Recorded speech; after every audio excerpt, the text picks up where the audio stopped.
तो हेलो दोस्तों, स्वागत है आपका हमारे इस चैनल आयुर्वेद्या पाठशाला में। तो भैया आज का हमारा टॉपिक है आयुर्वेद अवतरण, अर्थात आयुर्वेद आपके पास कैसे आया। ठीक है, तो भैया ऐसा तो नहीं है कि ऐसे ही आयुर्वेद आपके पास आ गया। भैया उसके लिए बहुत मेहनत लगी थी, ऐसे ही नहीं आ गया आयुर्वेद, बहुत मूल्यवान चीज है ये।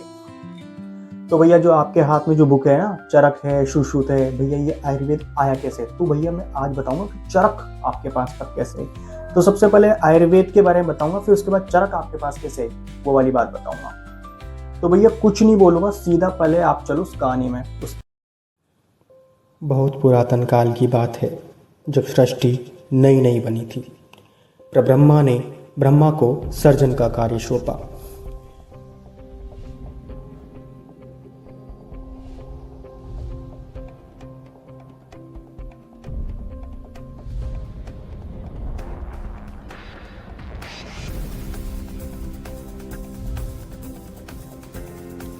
ब्रह्मा ने जब मनुष्य को रचा, तब देखा दुख, रोग और मृत्यु से मानव व्याकुल हो रहा था।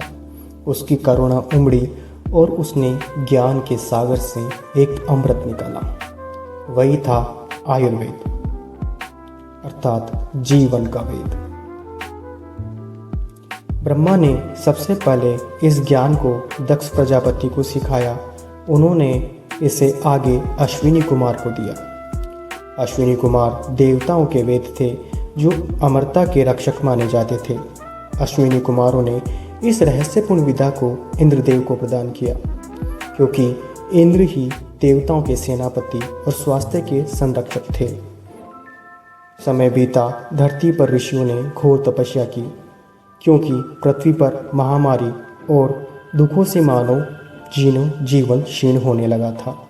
हिमालय की गोद में सप्त ऋषियों में से एक ऋषि भारद्वाज ने तीव्र तप किया और देवेंद्र से प्रार्थना की, हे देवेंद्र, मनुष्य रोगों से पीड़ित है, कृपा करके वह दिव्य विद्या हमें प्रदान करे जिससे हम उन्हें मुक्त कर सके। इंद्र ने ऋषि भारद्वाज की तपस्या से प्रसन्न होकर कहा, हे मुनि, यह वही विज्ञान है जो ब्रह्मा से चला आया, आयुर्वेद।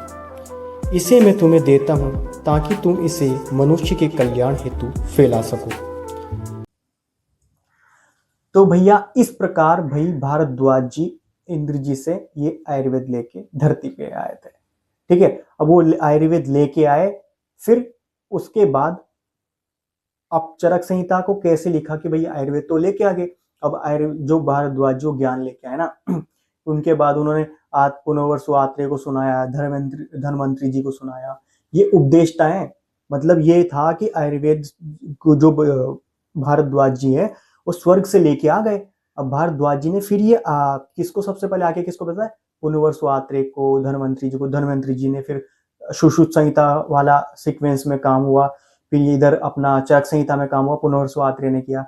तो पहले अपन चरक संहिता का देख रहे हैं। तो भैया जब आयुर्वेद है ना, जो हमारे भारद्वाज जी, उन्होंने ये सबसे पहले किसको सुनाई, पुनर्वसु आत्रेय जी को। तो जो हमारे आयुर्वेद के उपदेष्टा कौन हुए, पुनर्वसु आत्रेय, क्योंकि सबसे पहले पुनर्वसु आत्रेय जी को बताया था उन्होंने, भारद्वाज जी ने धरती पे आके ये ज्ञान। अब पुनर्वसु आत्रेय जी ने फिर ये अपने शिष्यों को पढ़ाया, ये अपने शिष्यों को। अब उनके शिष्यों में से जो एक शिष्य ऐसा होता है, आपकी क्लास में भी एक शिष्य होगा जो बहुत होनहार होगा, तो आगे जाके कुछ करेगा, अच्छा ही कुछ करेगा। उनमें से उनका एक शिष्य था अग्निवेश। अग्निवेश आगे जाके बहुत तगड़ा उन्होंने काम किया, और उन्होंने क्या किया, तो वो उन्होंने एक अग्निवेश तंत्र की रचना की। तो हमारे तंत्रकर्ता कौन हुए, अग्निवेश। और जिसको सूत्र रूप में किसने लिखा, अग्निवेश ने। तो अग्निवेश थोड़े से भैया थोड़े पढ़े लिखे थे और बुद्धिमान थे, ठीक है, उनकी स्मृति बढ़िया थी, तो अच्छे स्टूडेंट थे वो, ठीक है, टॉपर थे वो। तो भैया उन्होंने भैया तंत्र की रचना की फिर उन्होंने, ठीक है।